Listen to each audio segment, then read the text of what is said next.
Talaga namang nakakapagod magayos nitong kubo ko. Kailangan ko yata na makakatulong dito. Lolo, kailangan nyo ng tulong?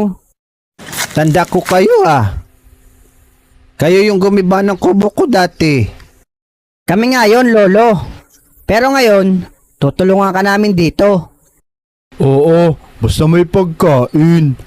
Sige na, Lolo, para makabawi naman kami sa inyo. Ay siya, sige. Madali lang naman yan. Ipapatong lang naman yan. Sige, ayusin nyo. Kukuha lang ako ng mga kahoy pa.